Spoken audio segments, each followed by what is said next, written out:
our distinguished speakers and delegates and ladies and gentlemen. Yeah, let us start our session 2 on the innovation, digital, and the financial solution to reduce food loss and waste. I think we all know that, from our keynote speakers in the previous session, that the pandemic had brought many new challenges to our food system, but it also provides a lot of opportunity for us to drive a ground-up transformation toward a sustainable future. So, ladies and gentlemen, we will have 3 distinguished speakers who will share with us their experience in application of these innovative digital and financial solutions, and to partner with our stakeholders to support a sustainable and equitable transition. So let me introduce our first speaker, Samuel Ho. Dr. Samuel Ho is from Fenja University. He's a distinguished professor in the Graduate Institute of Public Affairs and Social Innovation. He also served as a director for both Center of Benefit Corporation and Wandao Management and Center for Service Innovation and Mobility Design. He obtained his MBA and PhD degree at the Graduate School of Technology and Innovation Management at National Cheng Kung University. His research has been focused on the co-evolution of technology and organization, as well as service innovation and social enterprise. Yeah, in particular, he has studied GPS, dispatching service industry.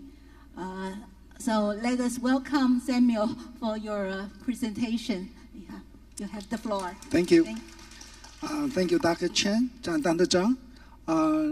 It's my honor being here to share some of my research experience in Chinese Taipei. As a scholar teaching in the university, my job is to teach students. So first, I want to invite you to make some pronunciation for each character of the on the right hands. The first one character is food. The Chinese pronunciation is 食. Would you please speak with me? 食. Okay. The second character is medical care, which means the E. So please make an announcement with me. E. The third one is social service. So we make this 住. Okay, the last one is my focus today is mobility. So we pronounce the 行. So 食衣住行. Okay, so give all of us a big hands. So you make a very good pronunciation in our local language. So today I'm going to present some of my research in rural area in Chinese Taipei, especially in the East Coast. So my topic today is innovative digital solution. The MESS stands for mobility as a social service. So this is a topic talking about inclusive mobility solution for on-demand food delivery and social resilience. Chinese Taipei is a small island, so there are a lot of rural land area. Over the third two population living in the city on the west coast. Only fewer population living in the eastern coast. The people living in the eastern coast, they are facing the 3 problems. First one is low population density. Second one is complicated land forms. The third one is a long transportation distance. So these are three issues cause a lot of the social problem for this small island.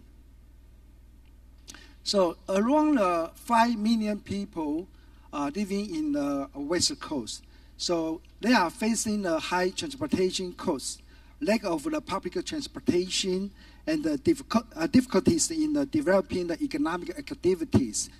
So there is no local economics in their hometown.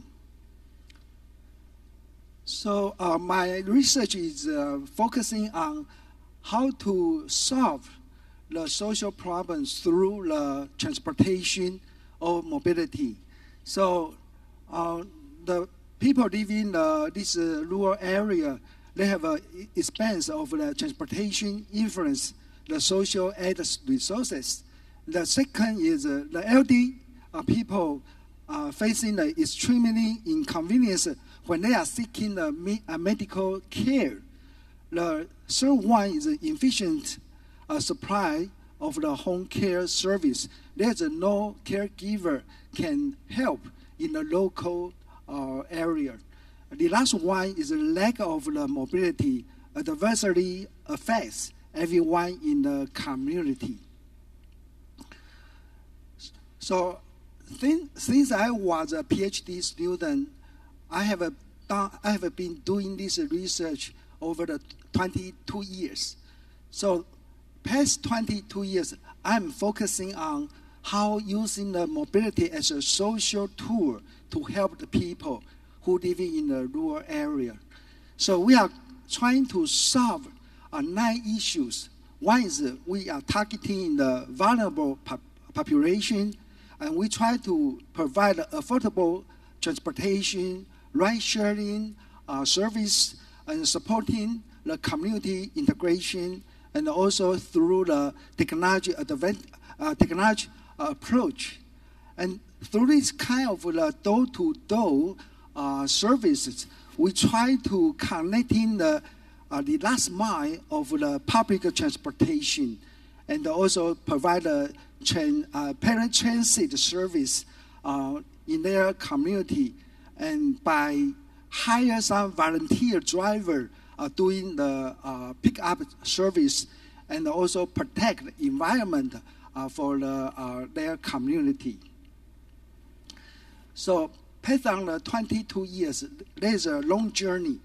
On the one hand, I doing the research in the school, but at the other hand, I'm doing the social entrepreneurship in the different community or counties. So we have been start up the different enterprise. The first one is a research center in my university, so-called SIMD. The second one is we also built a taxi academy for training the taxi driver doing the good things in the society. And 5 years ago, we initiated a social enterprise, so-called Donkey Move, which is a software company doing the social Uber application in Taiwan. And 2 years ago, we initiated NPO, so-called Be the Light Association, doing this kind of food delivery service in the rural area. So this kind of the 食衣住行, the practice have been done in the past 2 years, but we initiated formally on the 2 months ago doing our application software in the Taitung. So I would like to invite you to see a video later on. You can see how we turn the mobility as a service into the mobility as a social service, from the mass to the mass.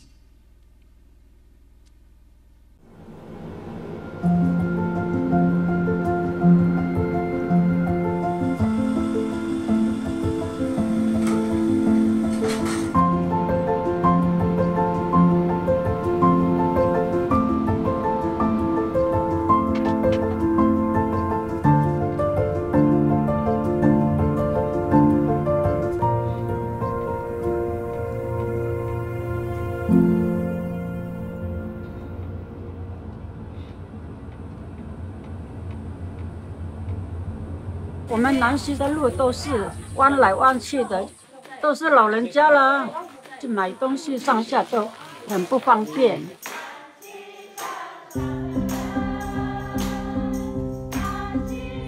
我帮他照一下，我们再帮你带来，好不好？我们长期在这个偏乡有所谓老幼穷残疾，那这些我们发现其实都跟距离有关。东部最难的其实就是因为它狭长，从达人一直到长滨，大概180公里，公共运输其实是非常的稀少，这时候就需要一个第三级的运输兜土豆的服务。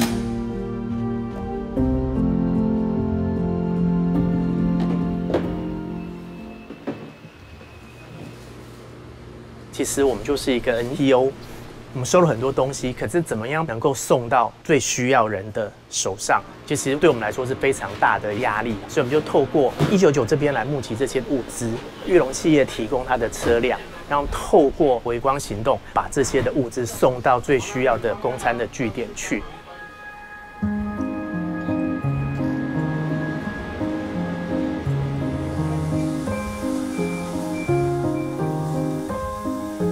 这是卤肉燥一箱，也是冷冻的。哎，有些2025年高龄化之后，各个县市政府都在面对的高度的难题。要让偏向流动，就需要有各式各样的串流。更重要就是要连接裕隆的车子，做一个跨县、跨乡、跨城际的接驳服务。我们本身其实就是一个 bridge， 把别人有的透过我们连接给另外一端 ，one for all， all for one， 那大手牵小手，偏向的路大家一起走。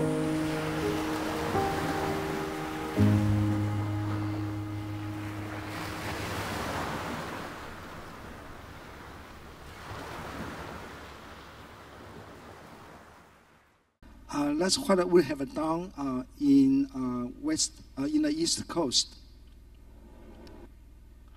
So this social initiative is cooperating by 4 parties. The first one is the largest car maker group in Chinese Taipei, the Yulong. The second one is 1990 Food Bank. Is the largest food bank in Chinese Taipei. The third one is Beeler Light. This is our association doing this kind of transportation carriers. Another one is the Donkey Move, starting doing this social software service by university.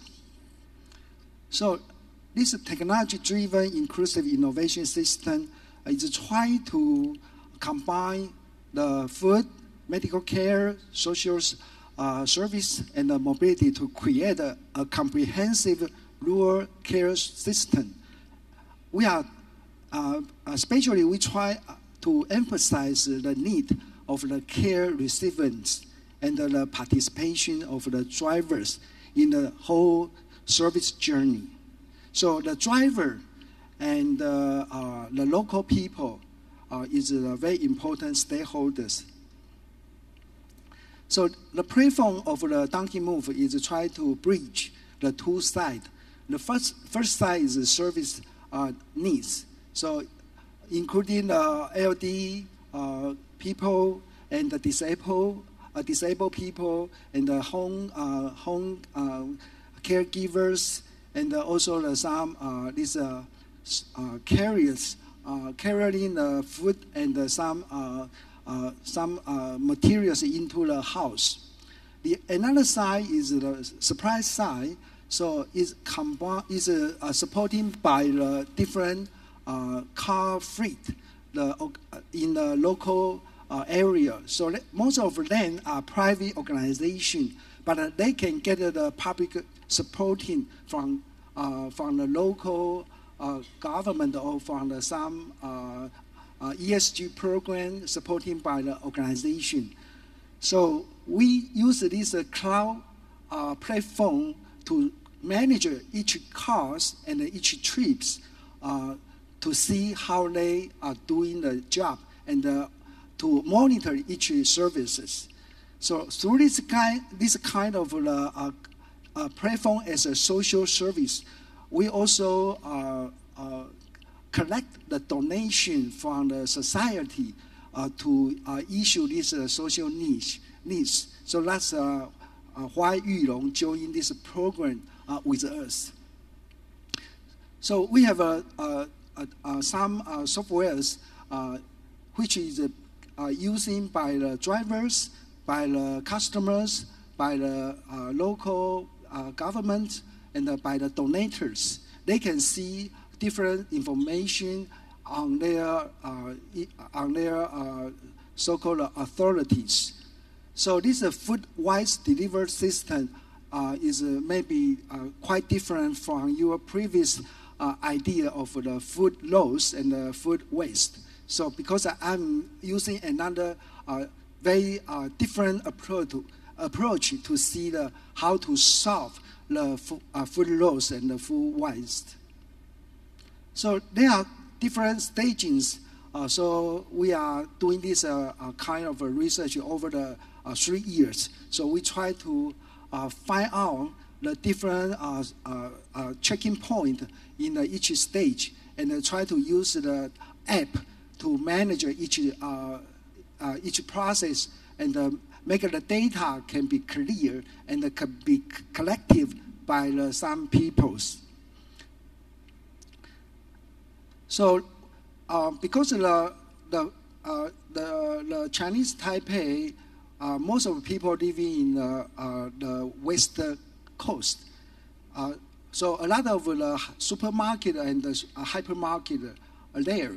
So we are trying to deliver this kind of food to the East Coast. So we need to have a different approach for this delivery. So we use the 3-stage relay service to combine different size of car and the different stakeholders to doing this job collectively. So the staff from the warehouse in Daliao, this is belong to the 1919 food bank. So we send a car to the warehouse to deliver their food, and go to the car Cao Pu is on the middle point of the highway. So we using the back-to-back relay transportation to carry out, and another temperature control truck. They will pick up the food and go to the Taitung city. And also we invite a local association to also pick up some small batch of the food and go to their hometown directly. So using this kind of relay to trying to deliver the food on the different location for the different purpose. The second stage of this relay is from Taitung, from the Taitung to the Changbin. So we're using a small car which is belong to the Be the Light Association. They are doing the long-term care services. So their major purpose of this car is not to carry on the food, it's to pick up the LD to go to the hospital. So, but when this car go to the Changbin, it's empty. So through this empty car, we put all of the food and the materials on the car, and from the Chenggong, from the Taitung to Chenggong to Changbin to the density.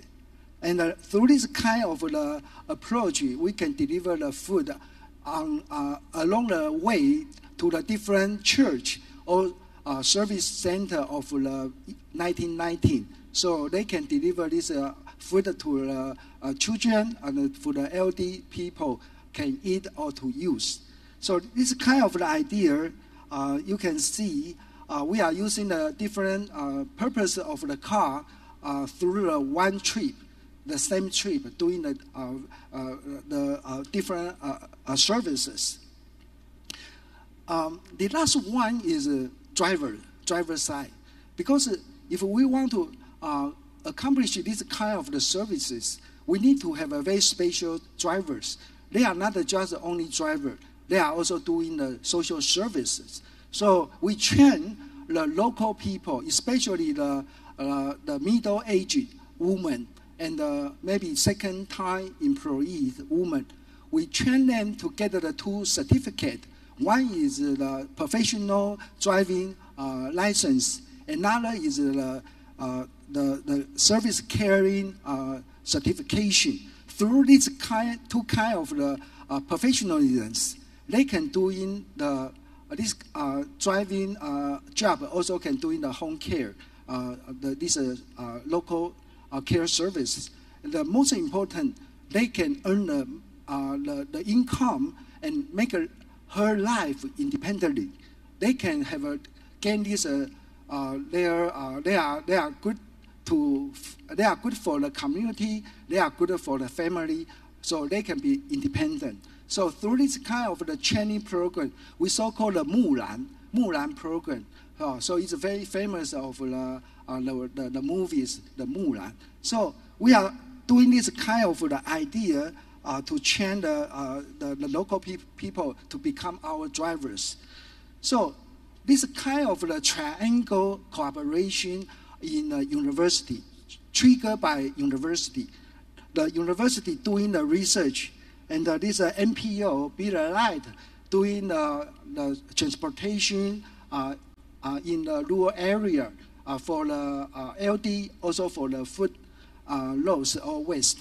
And we also have a social enterprise, being a company to generate their value for this social good purpose. So this kind of the social mobility as a social service can achieve the different SDGs goal. So I'm almost a waste of my time. So I'm not to spend time to explain. So we have some idea which you can go to the bush, our bush to see the idea, and also we have some employee. They can introduce our idea or our software with you. Maybe you have an interest in. We can have a more further exchange or even cooperation in your area or in your needs. Thank you very much. Thank you, Dr. Hou, for your excellent presentation and sharing of your 20 years journey of social practices using this technology system, cloud platform, and to drive to give us a very good how this inclusive innovation can connect the needed tribal people in the rural community with the services they need, and especially with this kind of very comprehensive system. Approach. Okay, now let us, do we have time for question, or is there any urgent question that okay, is there any, no? From the floor or online, is there any question? Oh, okay, one from. I would like to know if this system transport have some considerations about energy, electrical. Okay. Yeah, it's a good question. From the next month, we are going to use the electric car doing this service. So we also protect the environment. Right now, we are using a very traditional car, but next year and this month, we purchase 10 cars at the same time to doing these services. So we hope we can meet the ESG goal at the same time. Yeah, it's a good question. I think time is running out. So if you have time during the break, please go to the exhibition because there are more detailed demonstration and explanation there you can find.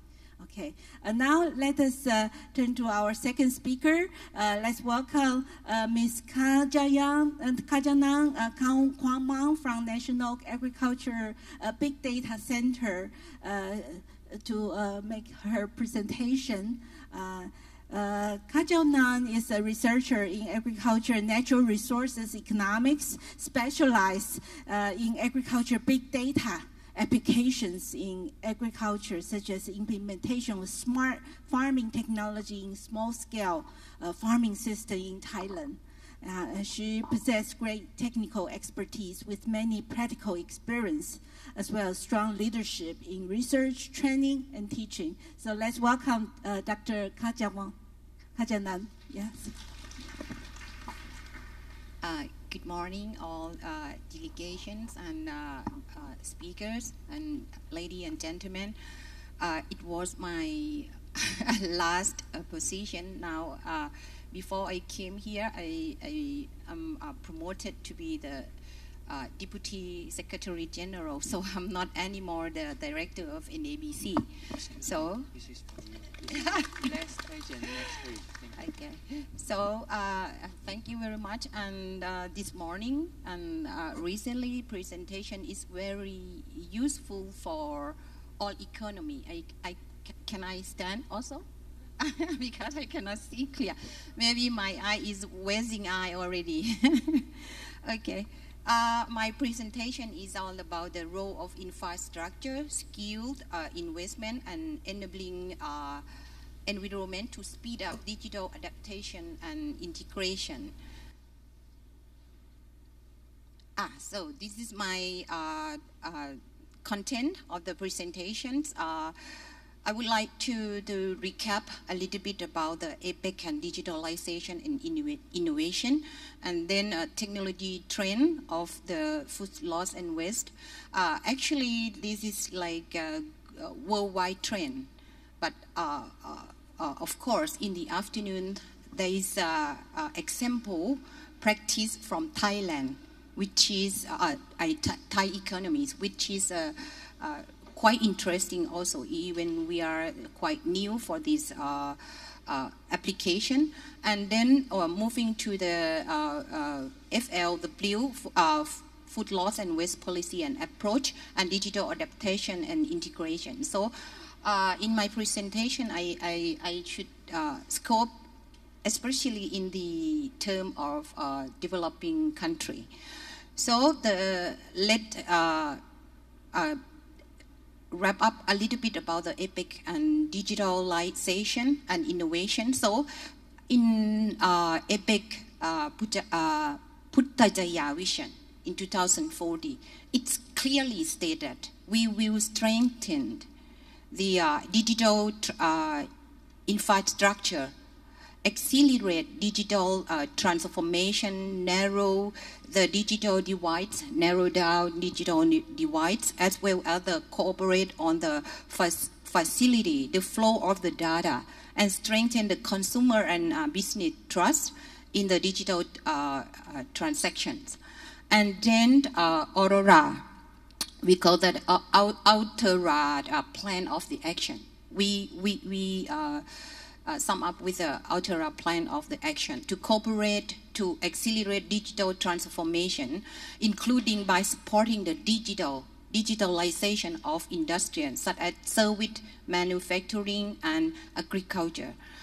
And then food security roadmap toward 2030.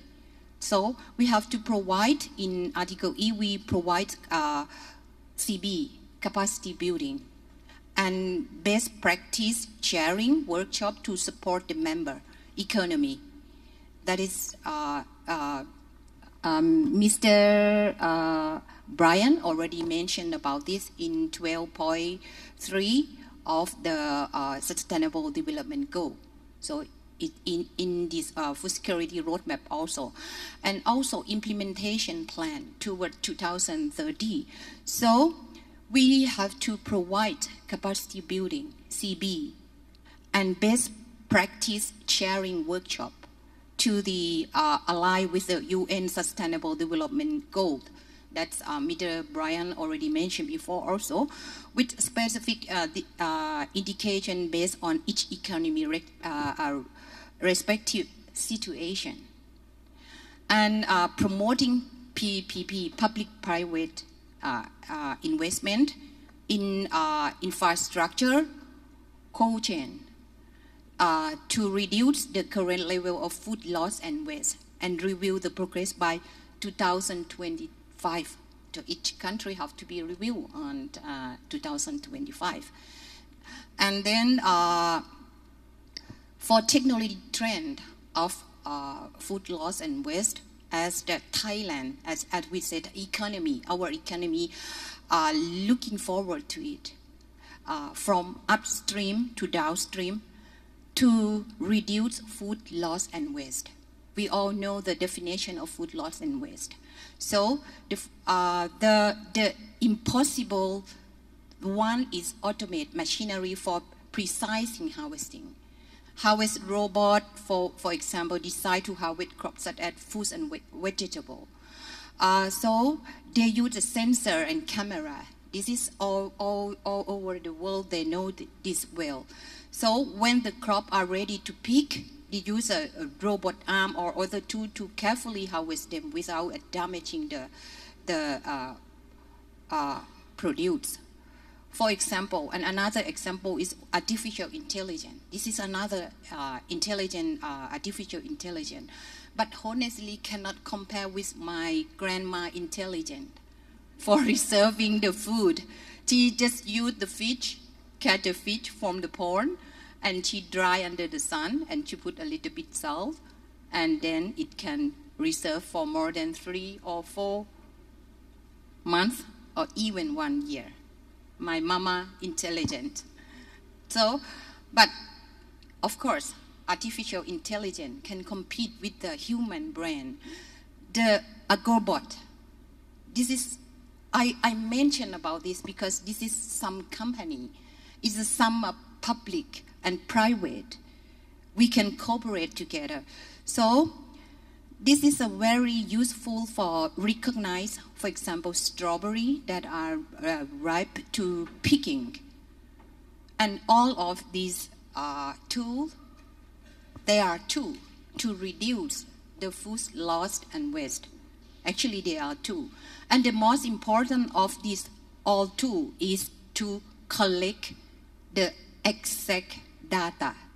So the first thing of food loss and waste, the first important thing is data for whole processes. So for for midstream, of course, when they are on the tree, it takes less time to ripe. So some company, for example, Appeal is a completely natural coating. They produce a coating that can apply to the fruit or vegetable to improve their freshness. And this is the produce with this coating are able to maintain their freshness, nutrition, and taste for twice as long as food grow without it. This is quite interesting practice.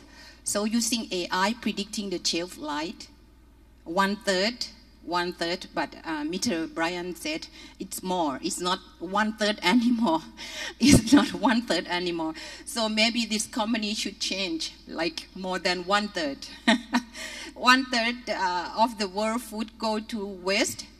So 1/3 is applying name, their name. So they easily, like not easily for them maybe, the company provide a supplier which we call cloud-based software and handheld produce scanner to predict the shelf life of produce using AI. So we know exactly when it cannot eat anymore.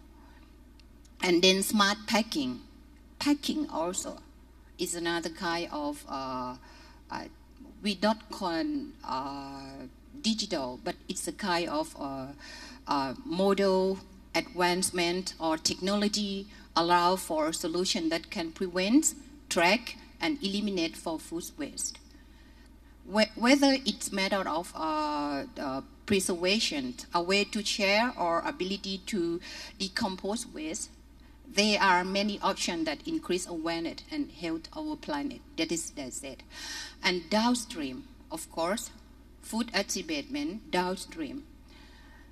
In the presentation, it's very interesting of presentations of Mr. Maximo this morning. He mentioned that the most of the food lost is the farmer process. So the loss of the farmer process, that is upstream, midstream. So the farmer can come up with the technology. However, there is a contradictory, as a question before, is that machinery or technology itself can cause the GHG. It shows somehow. So we have to think in both ways to create that new technology, new machinery, to reducing the food loss and waste. But at the same time, that technology and that investment can cause gas emission, can cause GHG also. We have to think about it, because now NDC or whatever, we are thinking about this also, because we know that the impact of food loss and waste not only for livelihood, but it's also impact the food security, impact the most of contributing to the climate change. So when we talk about technology, when we talk about the machinery, it's somehow contradictory. So we have to have like a plan, action plan to cope with this also. So for food restaurant, kiosk, food truck, we have like a food harvest. Actually, the donor, Miss Donna, she mentioned a lot of platform. Actually, this morning, a lot of platform, from upstream, midstream to downstream also. But I just mentioned some of them. So this food harvest is an online marketplace for business looking for the source, surplus, and imperfect produce. So farmer can lease any produce they have that would otherwise go to waste. And business owners are able to see their option and make a purchase. So just information there. We don't know. Actually, we are blind. We don't know where is the product. So that's why. Sorry. And then window. This morning, Donna also, I have seen in her presentation of this WinNow. Is an AI power system that designed to minimize food waste in the restaurant or kitchen. Also, the Wasteless. Wasteless is a platform that allows supermarket and online grocer to prevent food waste by monitoring buying trend. In terms of customer, of course, the food waste is not food loss for the farmer, but the food waste is for customer. It's like, now even myself, I buy things that I don't want it, but I don't know it have in my house. I don't recognize it in my refrigerator. So the customer itself have the automate alarming for shelf life of food in the refrigerator. Before I buy it, I check it from this camera, what I have in the refrigerator. Oh, I still have strawberry, I still have apple, I still have pineapple. Why I have to buy this? Excess demand. And also, Blue Apple. This is quite interesting also. Extending the product shelf in a refrigerator, especially I threw it the most is banana. Banana also for the kind of climate change. They said the banana, like the waste of the banana will provide methane or whatever. I don't remember. Ethylene gas. So this Blue Apple, most people know storage the banana with the other food and vegetable is a bad idea. That because of our yellow friend, our banana release large amount of ethylene gas, a signal of rapidly. So Blue Apple is a blue. It's a kind of like a blue color, and the apple shape provide that sit in your refrigerator and absorb ethylene gas, allowing consumer to store fresh produce for longer. That is smart thing also they produce. And household waste decompose into organic fertilizer. So this kind of digital or this kind of tool from upstream to downstream also can reduce food loss and waste. And however, food loss and waste policy approach should be keep in mind also. For example, this kind of tool, this kind of digital, before it come up with the idea, they have to promoting R&D. This is the most important bit, especially for the public and private sector, on the food loss and waste technology with affordable price for farmer and customer, especially when we are talking a grow bot, a big bot for the farmer, especially in the developing country. It's quite high cost. So we have to concern about this topic also, a cost that they can touch for this technology. Promoting public-private partnership, infrastructure, improving for food loss and waste management. The most important in my concern is realize to raising the public awareness and on the food waste and education, and give the education at the consumption level, at school for kids, at the university for students, at the public and private agency. This is the role that each agency should be take in action. And also introducing the agrobot technology in rural area.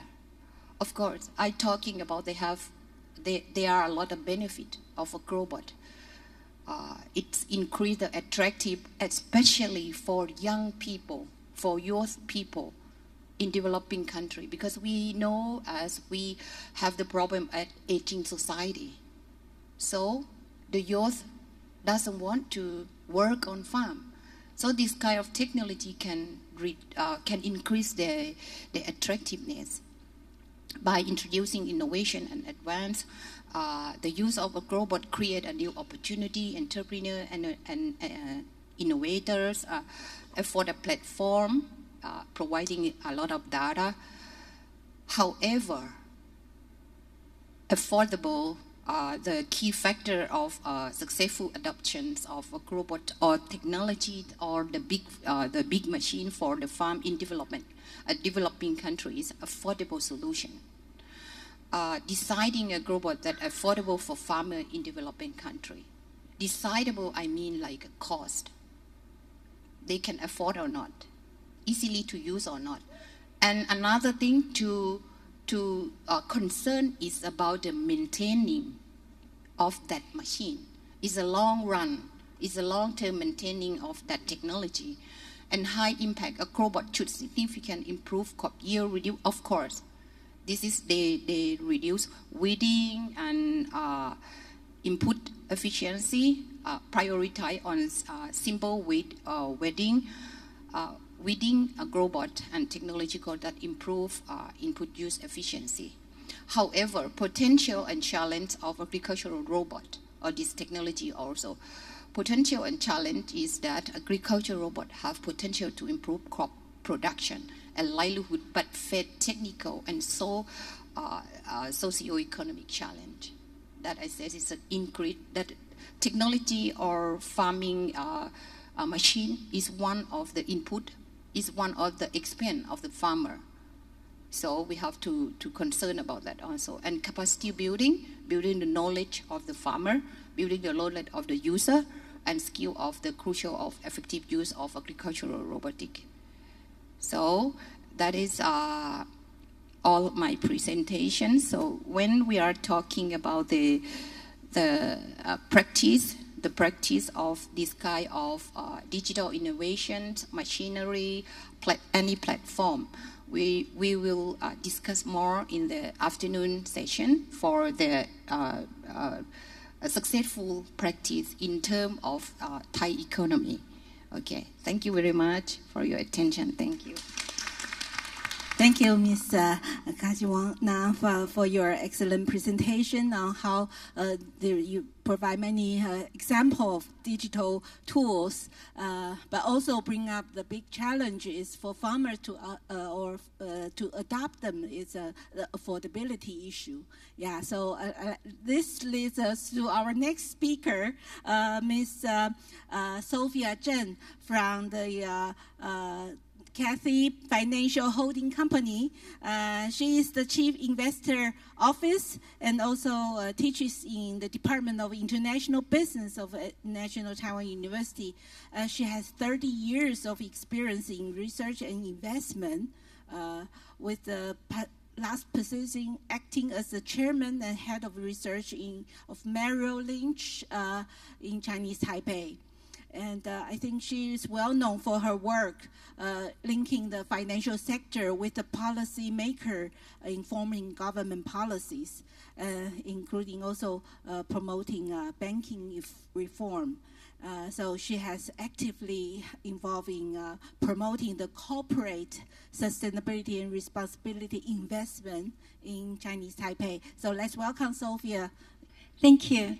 This is the last session before the lunch. I hope I can make it on time. In the 20 minutes, I will share, Dr. Zhang asked me to share the things related to innovation and financial inclusion, how inclusive financial solution can combine with digitalization that we can enhance the overall resilience of agriculture. So I will spend the next 20 plus minutes to share some ideas on how to improve food security, how to blend the financial industry and the farmers, the work together.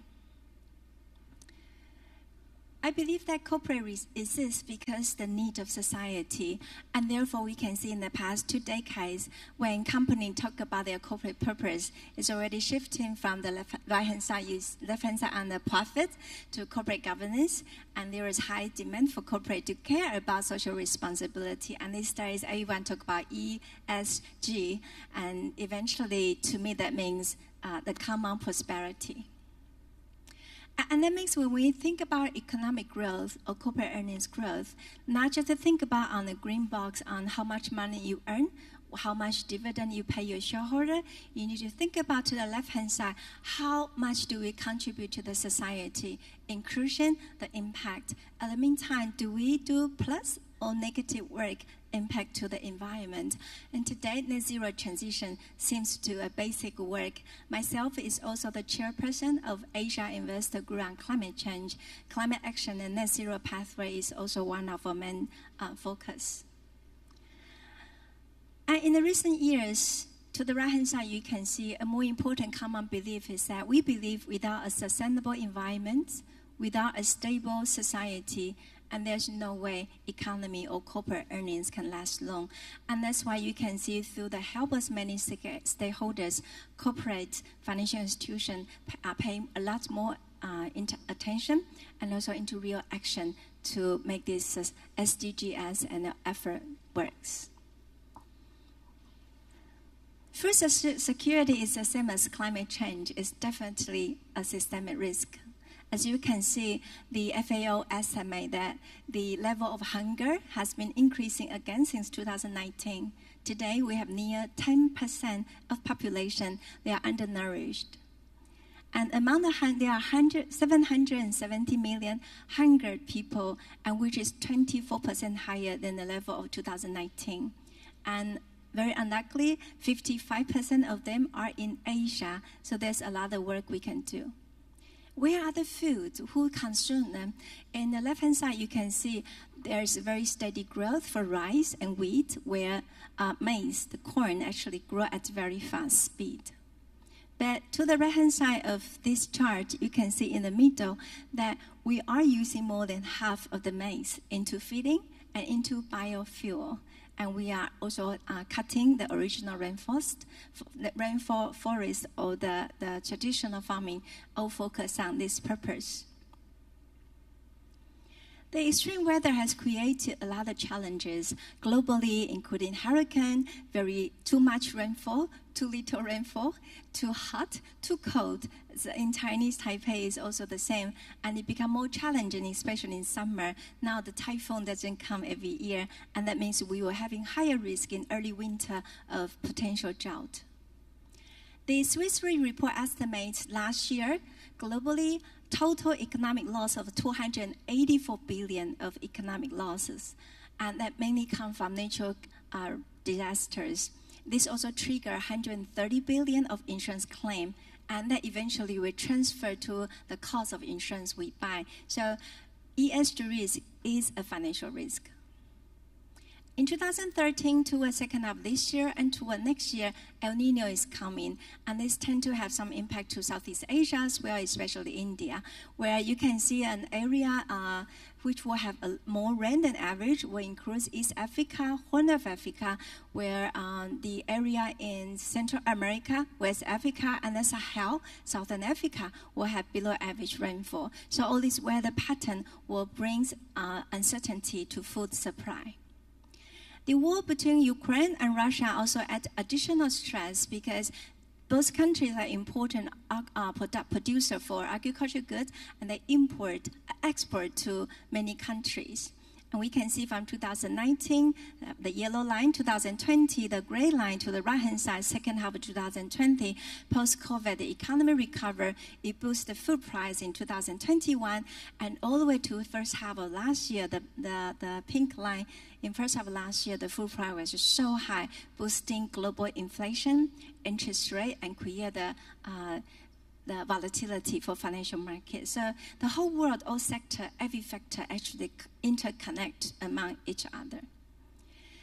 Globally, there are a lot of efforts fighting against food security, including the UN, the World Food Program, that help 160 million people and 20 million of children and provide enhancing their nutrition. Where in the United States, we have Feed the Future. In EU, they have 2030 target for sustainable food production. In APAC, we also have public-private partnership in food security. Japan also have green food system strategy. Chinese Taipei in the past 12 years also actively participate in APAC food security effort, and we hope all this contribution is meaningful.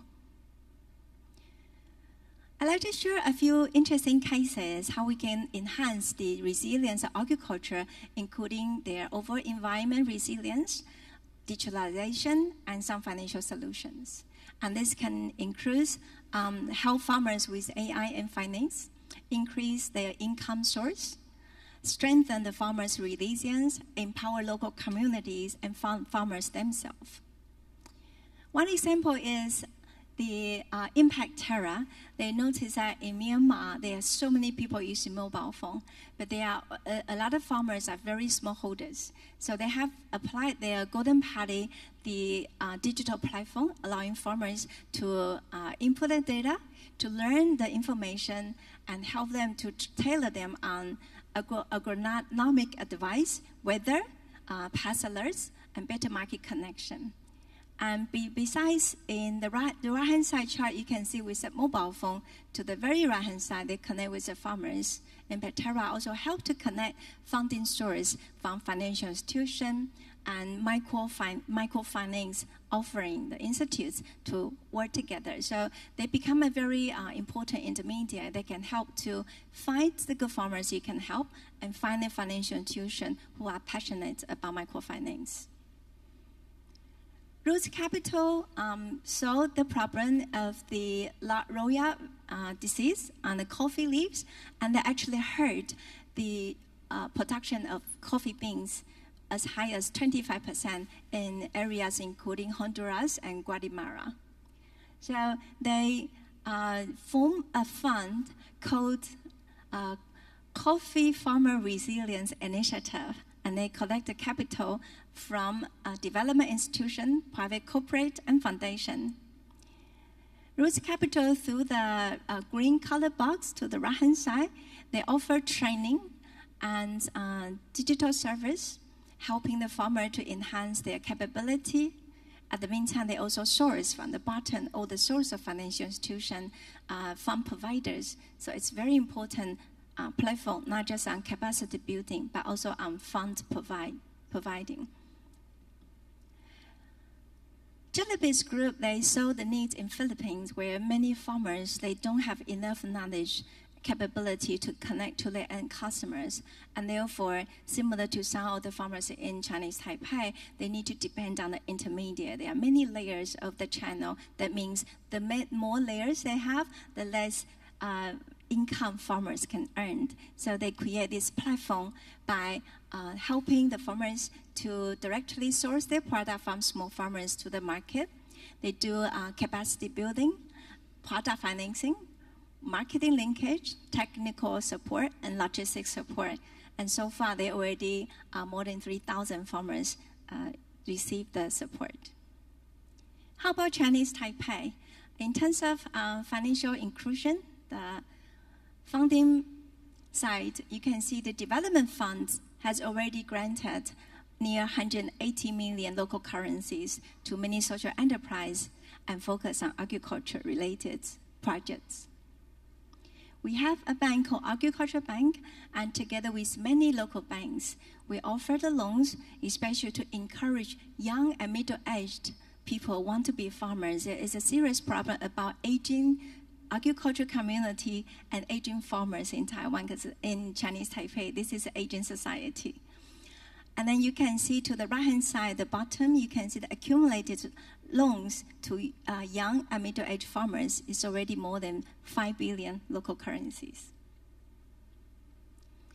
In terms of AI and digitalization, it's very important topic these days. To the right-hand side, we can see this is the paper published in the past 10 years, a trend of the growing, and AI applied to food safety.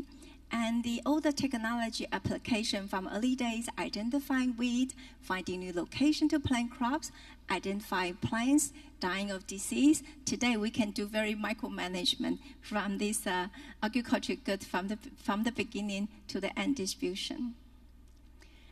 The Council of Agriculture has encouraged smart farming, food production, and safety by enhancing the infrastructure on smart devices from the beginning to the end to the shelf, and also encouraging the farmers to care more about how they use the drugs, and the high-risk agricultural pesticides should be prevented, and then also how to fight against invasive disease and pests, also promote smart fertilizing solutions. They also work a lot on how to do the traceable product, place of origin, how to promote local production for local consumption. Like in London, I remember they have a lot of the agriculture-based, the community-based agriculture. By reducing the transportation of this food, we can also save the greenhouse gas emission. Council of Agriculture also have established a very strong monitoring system for agriculture pesticide residuals and helping an export, because once you fill that up to a quality standard, we can help them to move into organic and move into export. This Chinese Taipei has pretty good progress already. In Chinese Taipei, we tend to buy the food which says expiration date instead of best before. And I think we can change to this logic on the quality, taste of the food versus the safety of the foods. I think that can make a quite big difference. Currently, even I look at the expiration date of soy sauce, I found the dates very strange because it's very against my mom's technology as well. And we already have almost 20 organizations and social enterprises working on how to preserve and save foods in Chinese Taipei. And then some of the companies apply this digitalization and moving to a better quality food. One of the examples is in Pingtung County, which is at the southern part of this island. A company produced dragon food. To the right-hand side, you can see the QR code on the surface of them. And with the digitalization, we can help this farmer to control light, flower thinning, pollination, and image analysis. We can know how it grows, the best time to harvest, where to go. So actually, by controlling this, the dragon fruit is no longer just available in summer. This company grows dragon fruit in winter as well. In central of this island, in Zhanghua County, there is a pig farm. Because there are a lot of biogas, they use that to produce energy. And so this actually creates about 3.8 million kilowatt a year for this pig farm to have additional revenue income. So by thinking about out-of-the-box thinking, some of the waste actually can become an important part of circular economy and energy transition. We are very proud to have a company called Green Minds. They target 98% of their ingredients are nature, and they also do a lot of very high-quality goods. And one of the sources of the material is moringa fruit. And so they actually initiate a project source directly helping the farmers in Africa and to make sure not just the security of the ingredient, but also to help more than 5,000 people out of poverty already. So think more what we can do and not just on your economy. There's a lot of places we can move forward. Lastly, I want to spend a couple minutes to share how Cathay Financial Holdings has contributed and included financial solutions and some of the efforts we do. Cathay Financial Holdings is one of the leading players in Chinese Taipei. We are also very, very highly regarded on our climate actions. Myself, as a Chief Investment Officer, I lead the climate action globally, impact engagement with our investee company and the borrowers. Because only if they understand the importance of sustainability can my portfolio, my bank loan book also can be sustainable. Climate, health, empowerment, these three are very important focus for our sustainability strategy. And that includes low carbon economy, sustainable environment, health promotion, financial health. And this is not just our customer, our employee, and the general public. We also care a lot about empowerment, which we can help the youth and women. And we are also very famous on helping to initiate very many new initiatives when we think about an important topic in society or in environment. We are very happy to support an early research initial pilot program. We landed the first solar power plant in Taiwan, also the first offshore wind power plant in Chinese Taipei when no one wanted to do the business. They were worried about the risk. So this is very important. And first of all, on financial solutions, Cathay is the largest and first one on micro-insurance in Chinese Taipei. Our commercial insurance market share is about 20%, but our market share in micro-insurance is about 30%. We already offered more than 300,000 people who are at more disadvantaged families, because all they need is the major revenue earner can have death protection for the next 30 years until their children grow up. To the right-hand side, we also offer them micro whole life insurance, and also once they finally get out of the poverty, they can have some savings. it's okay. They can invest very small amount in financial investments. So they don't need to start when they are big enough. Cathay United Bank also provide loans to SME and social enterprise. One of the borrowers in the lower parts is called Beehive. It's one of the early AI automation digitalization platform company helping farmers, including weather bugs, sensor, and also visualize all the application. So this is one of the very famous projects in Chinese Taipei, and Cathay United Bank is the lender to this company. Being the largest financial institution in this economy, Cathay Financial Holdings is also one of the largest investors in solar power as well. Some of the farmers, their lands are already declared. And by installing the solar panel there, we rent the land so they can have some revenue source. Where in the next one, you see some of the fishing farm, the fisheries. And we build the roof. It's kind of closed place. Then you can better manage the temperature, the disease control. And on the roof, you can have the solar panel as well. So this all add additional income for these farmers and fishery. One of the very creative idea in Chinese Taipei is because the weather is very volatile, all the insurance company hand in hand together, we try to share the load. Can we offer insurance to this agriculture good? For example, we already have support to 11 crops, including watermelon, red beans, papaya, pear, mango, guava. And all the insurance products will be subject to, some of them are because of typhoon, the damage, some of them because of the wind speed too high, some of them because the yield, the production from the farm was below a level, we can help them to subsidize the difference, or some of the insurance we offer like a first loss absorption. So take Cathay Financial Holding as an example. We help to support on guava and mango.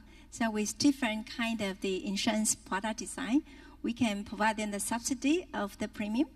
We can offer them the insurance claim first moment when we identify through this digitalization. We know the weather condition already qualified. They don't need to apply for insurance claim. We are there right away. And so we already have insured about 18 million local currencies to them. So these are all very interesting ideas. And to share with you to conclude, I think often when we do things, everyone wants to be number one. Everyone wants to be the best in the world. And Cathay Financial Holdings spent the past 8 years to show to the world that you don't have to worry about money. We don't have to sacrifice your profit by supporting meaningful projects. So I encourage everyone that we can learn together. And this is the whole thing is a do by learning and learn by doing process. Let's try to do best for the world and prove more people to prove that you don't have to sacrifice your earnings and you can make a value and make impact that will be so meaningful to the world. Thank you. Thank you, Sophia, for your excellent presentation and providing with a lot of real examples of how financial institutions can help empower our agriculture and farming community financially by many innovative financial solutions. Yeah, and I think we're right on time, but we were delayed for 5 minutes, so I think we can open the floor for 5 minutes questions. And because of Kanjana's previous presentation, we don't have time for questions, so we'll open the floor for any question for Kanjana and Sophia. Yeah, okay. Is there any question from the floor, or is there any from online? If somebody can check, no? Okay. Yeah, how about from the floor? Oh, okay, one from Tony Xu, Chinese Taipei. Yeah, thank you for Ms. Kanjana's excellent presentation, also Sophia's presentation. I have because you promote, right, the agricultural robot technology, right? And I think it will increase productivity, efficiency, and the new job. But recently, we are talking about the just transition, the problem of just transition. Somebody will losing their their job. So I don't know, in your government, do they have some adaptation strategy to do this kind of just transition? Just for curiosity. Thank you. Yeah, thank you very much. Fortunately, in Thailand, we have a really severe problem about the lacking of the farm labor. So that's why in recently we import farm labor a lot from neighborhood. So in this kind of problem about the using technology or robot instead of labor, because of course in the past we used like labor incentive, a lot of labor. But nowadays, because of the situation of Thai farming, we have to accept that we are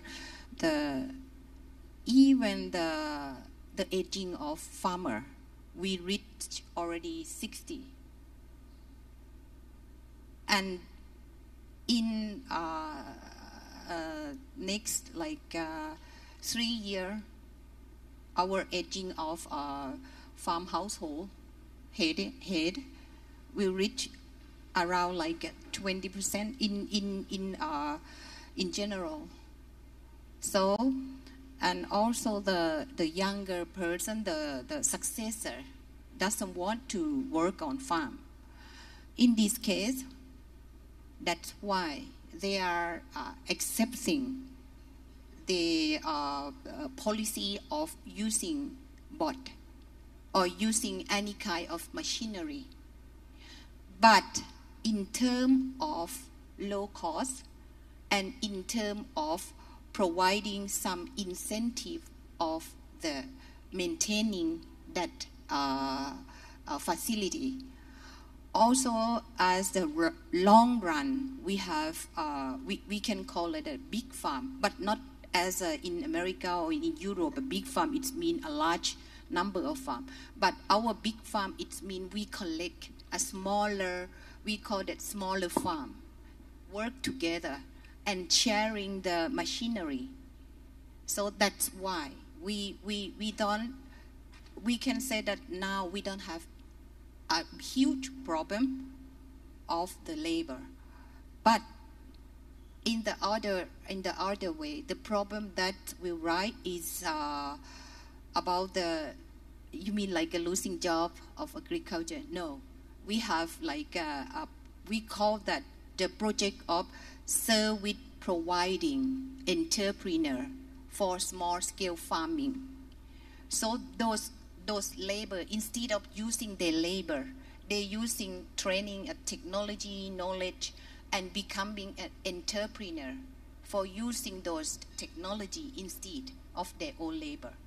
And we have like a policy of a somehow incentive policy for those who adapt or transform them own labor to be like an entrepreneur for using machinery. This is our our plan. Yes. Thank you. Is there any more question? Yeah. Okay. So if not, then I think let us give a round of applause to all our three presenters for their wonderful presentation. I think from their presentation, we learned that the digital and financial tool can help us connect with each other and make our promote our sustainability goal, and also the to achieve our goal in the sustainable way. Okay, thank you, and let us give a round of applause to the speakers. Thank you. Okay, so we will start the lunch break from now, and please be back by 1:30 in the afternoon. And don't forget to scan the QR code on the big screen. And also, if you would like to download the presentation deck for today, please find the QR code behind your booklet on your desk. Thank you.